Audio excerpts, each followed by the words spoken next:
When war is on, that's how much can change in a matter of just 24 hours. On this very broadcast yesterday, we were hopeful of some kind of a peaceful resolution, or at least a path towards a peaceful resolution to the Ukraine war. Well, after the declaration of de-escalation by Russia yesterday, Ukraine, however, has rejected the proposal to de-escalate military hostilities in Kyiv and Chernihiv cities.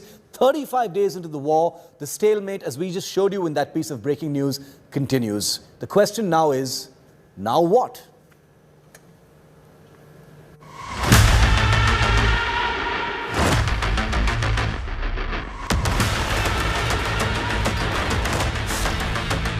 Amid mayhem of Ukraine war, early signs of a possible breakthrough after Russia offers scaled-down Kyiv operations, asserting that its troops will now focus on rebel stronghold of Donbas, calling the move de-escalation and not ceasefire. Считаем безответственной позицию Запада. The main objective of the first phase of the operation have largely been achieved. Combat potential of Ukrainian armed forces has been substantially degraded, allowing us to focus our main attention and main effects on achieving the primary goal of liberating Donbas.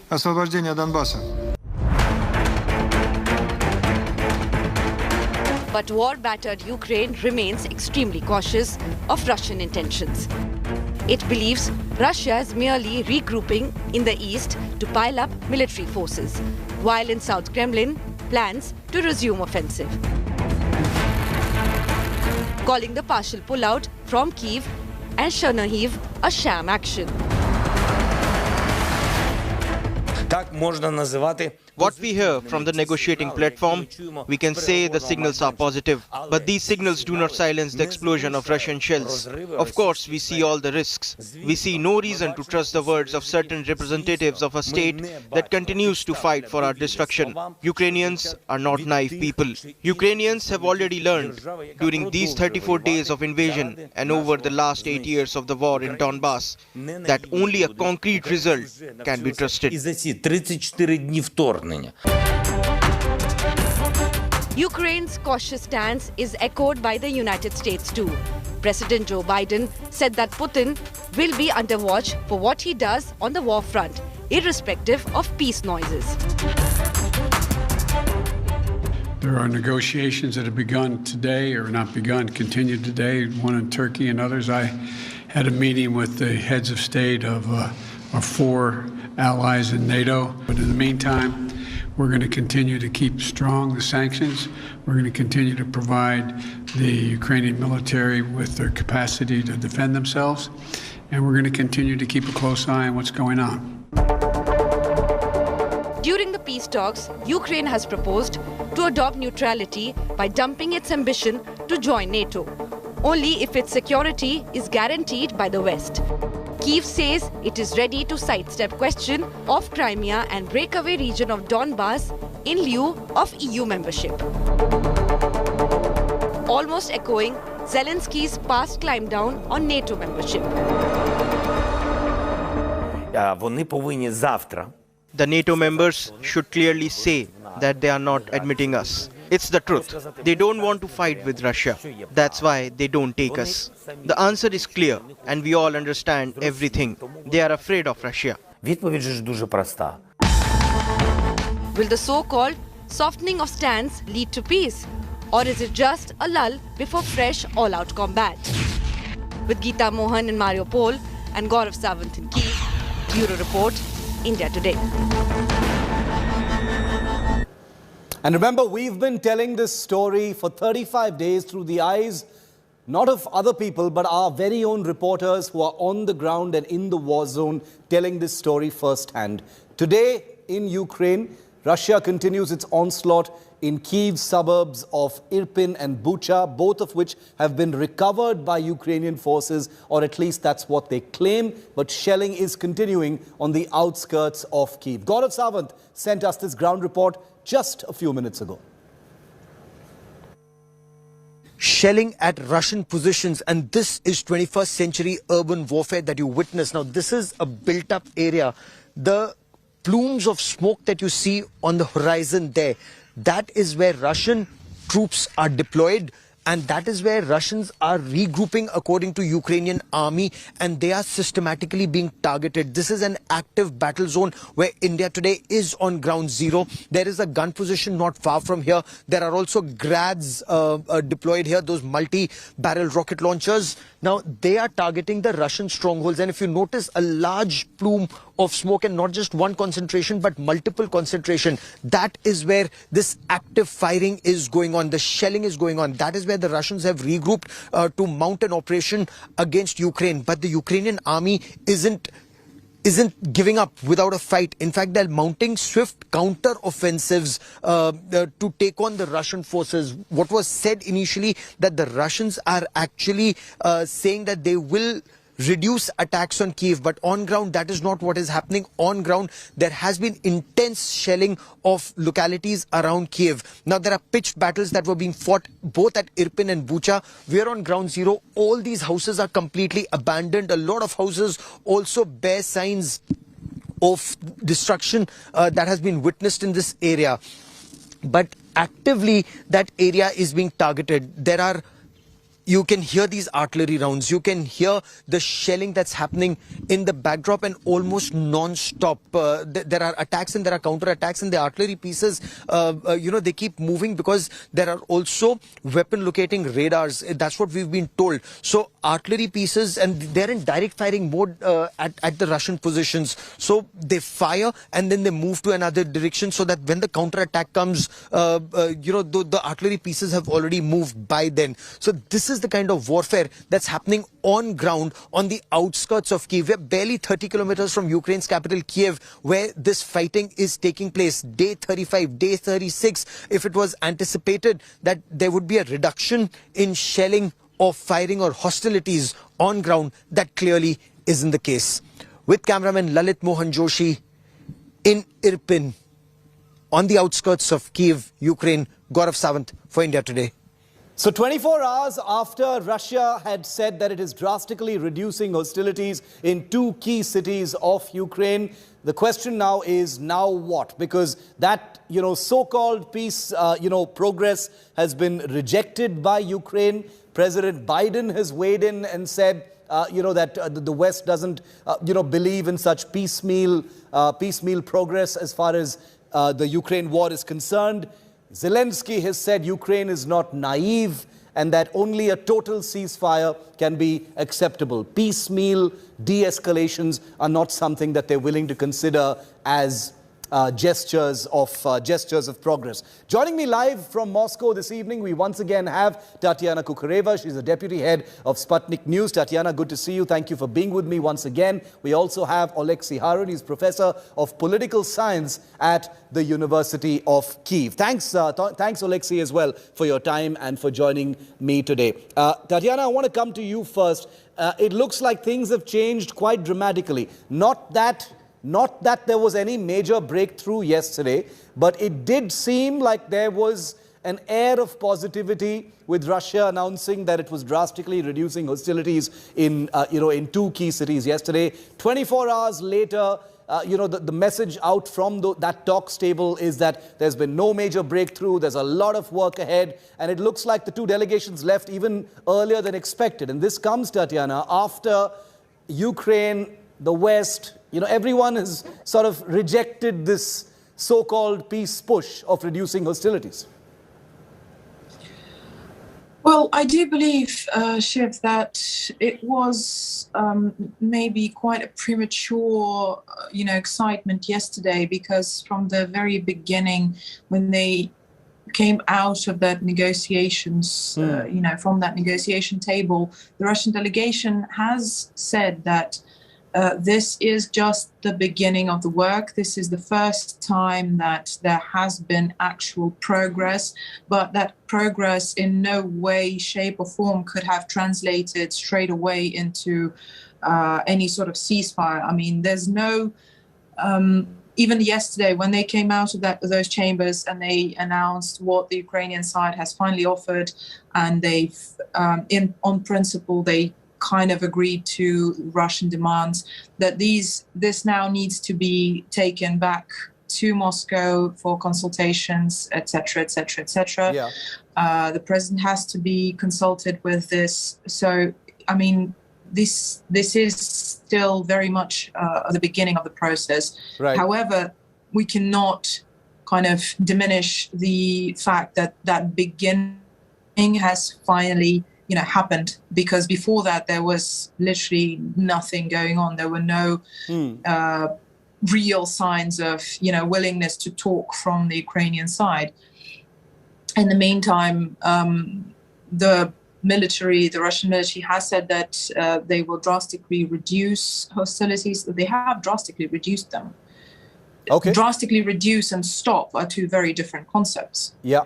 No, that's true, because our reporters on the ground did actually report precisely that there has been a visible reduction in hostilities in both Chernihiv and Kyiv. Oleksiy, to you the question is, it was never expected that this offer of de-escalation was going to be seen as a big breakthrough. It's quite reasonable to see that Ukraine has rejected it. But do you see, as Tatiana suggests, that this is a positive move in the fact that the two sides are talking, they are at the talks table, and substantive issues are being discussed between both sides?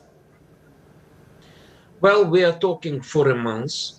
And what Ukraine suggested is very simple: ceasefire and withdrawal of Russian troops. Unfortunately, there's no, I don't know where you get this notion that Russia suggested peace deal. I haven't seen it. Look, they said that they are withdrawing some contingents from Kyiv, but they said that there's no ceasefire. And actually, they continue shelling. I'm sitting in Kyiv. I see explosions. My daughter is in Lviv, in the west of Ukraine. Lviv is bombarded. Other cities in Ukraine are also bombarded. So basically, Russians said themselves, there's no ceasefire, and they continue shelling civilian objects. So where is this notion of peace pushed by Russia? Vice versa. They are changing tactics, but this tactics is because they have military defeats on the ground. They are shelling civilians, and that's a huge problem, because they are doing war crimes all over Ukraine. They are saying they are going to liberate Donbass, but they are shelling all Ukraine, and I know it from my personal experience, from experience of my family. Okay. Tatiana, okay, I don't want to get into the claim versus counterclaim, sort of tussle, because we do have reports on the ground. In fact, India Today's Geeta Mohan has been reporting from Mariupol and the entire Donbass, and we've seen what's happening there as well. But Tatiana, now that, let's try and keep it as substantive as possible. Now that this, I don't want to oversimplify what is essentially a complicated matter, but now that this suggestion that hostilities are being reduced in these two places, has been sort of scoffed at by Ukraine. Where does that leave negotiations? Where does that, does that push the prospect of normalization even further than it already was? I don't think so, actually. And thank you very much. I'm also, very much not interested in, claims and counterclaims, because we've had the same thing for a month on our end. I think that what happened yesterday is still a significant step forward. And as much as, people in Ukraine, just like my counterpart, are still whistling the same tune, apparently their leaders have changed it, because this is the first time that we've heard about the fact that Ukraine is ready to embrace a neutral status. It's ready to completely abandon all claims on any potential nuclear weapons, bioweapons. It also is ready to abandon its claims on Donbass and Crimea. This is a huge step forward. And nowhere technically in that whole exchange, first real exchange that we've had with the Ukrainian side so far, we haven't been talking for a month. This is just not true. I mean, these talks in Istanbul, these are the first really actual talks, because before that there were just claims that, oh, look, we want to talk. Okay. To say you want to talk and to talk really are two very different concepts again. So I do believe that the fact that the Ukrainian side has realized that it will have to accept the terms that were very simple from the very beginning, and it's ready to talk about the terms on which it's going to accept those demands. That I think that we by no means can have the right to diminish that, because that's a huge deal, and regardless of how it's spun in the media, those hostilities, nobody said anything about an actual ceasefire right now. Oleksiy, that was never on the books. I understand what you're saying. Oleksiy, is it a stalemate then? Because many of the demands that Russia has made, either officially or implicitly, about neutrality, about joining the NATO, these are things that President Zelenskyy has spoken about. There is the sense that NATO membership is on the back burner. The eastern part of Ukraine is something that Zelenskyy is willing to compromise or negotiate about. Neutrality is something that's very much on the table for Ukraine. Do you think that those things are not enough to push these peace talks further? Why aren't they pushing peace talks further, in your view, Oleksiy? Because Putin doesn't want peace. Putin doesn't want neutrality of Ukraine or something else. He would like to crush the whole Ukrainian independence. This is a quote from Putin, that there are no Ukrainians as separate people. This is a lie. Do you hear me? Yeah? Yeah, I hear you. Unfortunately. Okay. So look, you need to understand that everything that we hear from Moscow, this is not about claims and counterclaim. This is about huge lies. Huge lies. My Russian counterpart represents Sputnik agency. Sputnik agency is prohibited all over Europe because of disinformation. This is huge disinformation campaign. This is just, Nazi-type propaganda. So, and to claim that Ukraine would like to agree that territories will be taken from Ukraine, this is not serious. Okay. Will India agree that some territories are taken from India to other states? No. Okay. Now, all this talk about NATO is just a bluff, because Russia attacked Ukraine. The first attack was in 2014. when Ukraine was a non-bloc country. Okay. And Russia started the war now. Ukraine is not NATO country. There is no NATO bases in Ukraine and missiles. So the real fact is that Putin would crush Ukraine. He is eager to crush Ukraine and Ukrainian democracy. Okay. So what Putin is doing right now, he understands that he cannot defeat Ukraine militarily on the ground. This sounds like an even bigger stalemate than it was in the first few weeks. Tatiana, that this is not about NATO. This is not about neutrality. Putin wants war. He wants territory. It's about domination. That's what Oleksiy says, and this is a view that's actually echoed by many people, including in government in Ukraine at this time, Tatiana. Of course it is. And you can, this is a bigger problem that is unfortunately still in place.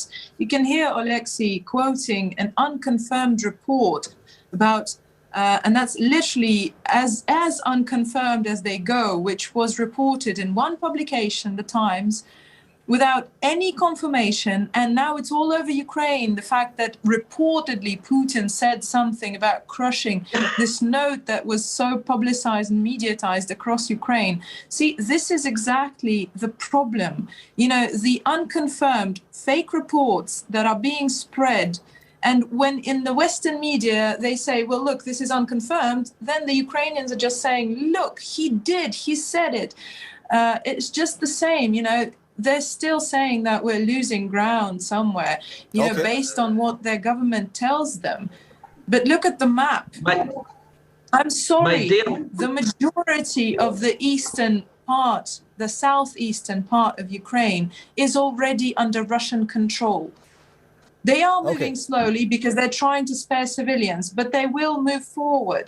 There's also the issue of Nazi battalions, and you've seen the atrocities that they put online, that they're boasting about.